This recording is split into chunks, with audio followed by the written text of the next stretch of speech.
Bismillahirrahmanirrahim. Assalamualaikum warahmatullahi wabarakatuh. Alhamdulillah wa syukrulillah wa la hawla wa la quwwata illa billah. Asyhadu an la ilaha illallah wahdahu la syarikalah wa asyhadu anna Muhammadan abduhu wa rasuluhu la nabiyya ba'dah. Allahumma salli wa sallim wa barik ala nabiyyina Muhammadin wa ala alihi wa sahbihi wa mawalah. Rabbi syrah li sadri wa yassir li amri wahlul 'uqdatam min lisani yafqahu qawli. Birahmatika ya arhamar rahimin. Pemirsa Oase Ramadan Umsida, untuk episode Ramadan 1443 Hijriah atau Ramadan 2022 Masehi yang dimuliakan Allah Subhanahu wa taala, dalam kesempatan singkat ini izinkan saya menyampaikan satu sabda Rasulullah SAW. Mudah-mudahan apa yang beliau sampaikan menjadi peringatan bagi kita semua, bagi diri kami pribadi, dan memberikan kepada kita hikmah yang besar dalam hidup kita. Kesempatan Ramadan yang singkat mudah-mudahan betul-betul menjadi perhatian bagi kita semua. Rasulullah SAW dalam sebuah hadis yang diriwayatkan oleh Imam Tirmidzi bersabda, hadisnya yang mendengar langsung adalah sahabat Abu Hurairah radhiyallahu an. Abu Hurairah radhiyallahu an menceritakan Rasulullah SAW bersabda, "Raghima anfu rajulin dzukirtu 'indahu falam yusalli 'alayya. Wa raghima anfu rajulin dakhala 'alaihi Ramadan tsumman salakha falam yughfaru lahu. Wa raghima anfu rajulin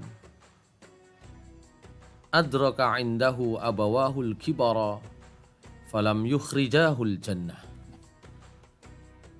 Pemirsa Oase Ramadan yang dimuliakan Allah Subhanahu wa taala, dalam sabdanya ini Nabi kita Muhammad SAW berpesan 3 hal. Yang pertama, beliau berpesan kepada kita semua untuk menjadi peringatan. Alangkah rugi, kata beliau, ada orang yang disebutkan namaku kepadanya. Apakah itu dibacakan, apakah dia membaca sendiri, kemudian ternyata dia tidak bersolawat atas saya. Allah Subhanahu wa taala sudah menyampaikan, A'udzubillahi minasyaitonirrajim, innallaha malaikatahu shalluna 'alan nabi ya ayyuhalladzina amanu shallu 'alaihi wa sallimu taslima. Intinya Rasulullah SAW memberikan kepada kita peringatan supaya setiap nama beliau didengar, kita bersedia mengucapkan sholawat kepada beliau. Nah, yang kedua yang relevan dengan momen kita di bulan Ramadan, beliau menyampaikan, alangkah rugi pula ada orang yang bertemu dengan bulan Ramadan, kemudian bulan Ramadan itu berlalu, ternyata tidak membuat orang tersebut terampuni dosanya. Hadirin sekalian, pemirsa Oase Ramadan yang dimuliakan Allah Subhanahu wa taala. Jadi keutamaan-keutamaan Ramadan rupanya menjadi perhatian penting bagi Nabi Muhammad SAW. Tidak hanya dalam bentuk peringatan, Rasulullah SAW juga memberikan contoh. Aisyah radhiyallahu anha menceritakan bahwa Rasulullah SAW itu menjadi orang yang paling dermawan, yang paling baik ketika masuk bulan Ramadan. Jauh melebihi sikap beliau, kedermawanan beliau, kebaikan beliau di bulan-bulan yang lain. Kita bisa bayangkan bagaimana Rasulullah SAW sehari-hari. Itu saja sulit kita mengikuti beliau. Nah, oleh Aisyah radhiyallahu anha disampaikan, diceritakan, dikisahkan bahwa beliau di bulan Ramadan itu jauh lebih baik lagi, jauh lebih dermawan lagi.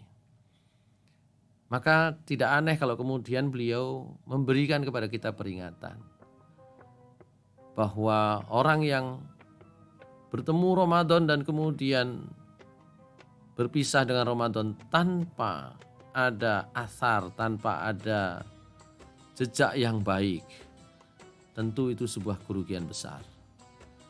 Pemirsa sekalian yang dimiliki Allah Subhanahu wa taala, ini sebenarnya mengingatkan kita kepada tujuan kita menjalani bulan Ramadan. Kita tahu bahwa dengan datangnya bulan Ramadan semua berbenah. Bahkan mohon maaf, sampai tempat hiburan pun bisa jadi berbenah. Mereka berpenampilan seperti layaknya penampilan religius. Tapi dengan apa yang disampaikan oleh Nabi kita Muhammad SAW ini, maka kita penting menjadi waspada. Termasuk pribadi kita, apa sebenarnya tujuan kita dan target kita selama bulan Ramadan. Mungkin ada orang yang punya target, mumpung bulan Ramadan saya bisa diet gitu ya. Saya kira ini menjadi persoalan gitu ya. Mungkin ada pengaruhnya, kita dengan mengurangi makan, barangkali berat badan kita akan berkurang juga. Tapi tolong itu tidak menjadi tujuan dan target kita.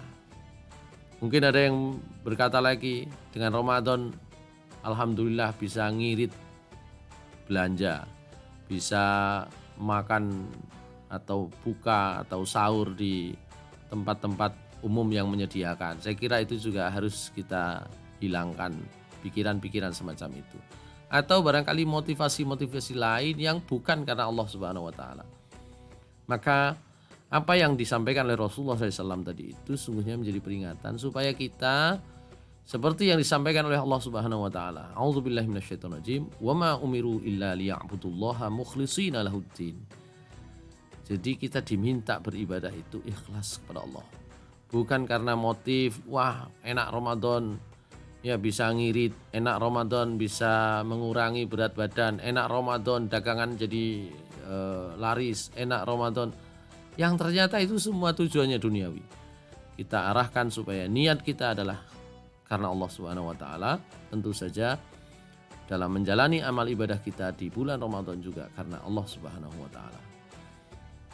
Yang terakhir, Rasulullah SAW berpesan dalam hadis tersebut, rugi pula seseorang kalau ternyata dia sempat bertemu, sempat mengalami hidup dengan kedua orang tuanya sampai orang tuanya itu tua, ternyata tidak membuat orang tersebut masuk surga. Apa maknanya? Kita diminta oleh Rasulullah SAW berbakti kepada orang tua. Lebih-lebih kalau orang tua itu dalam keadaan tua, lemah, perlu banyak bantuan. Saya kira itu yang bisa kita sampaikan. Saya tidak akan mengulas 2 poin di awal dan di akhir. Cukuplah bagi kita peringatan Rasulullah SAW di poin yang kedua. Bulan Ramadan mumpung masih di awal, mumpung masih kita di hari ketiga ini, jangan disia-siakan, jangan sampai lewat ternyata ampunan Allah belum diberikan kepada kita semua. Aqulu qouli hadza wa astaghfirullah li wa lakum innahu ghafurur rahim. Assalamualaikum warahmatullahi wabarakatuh.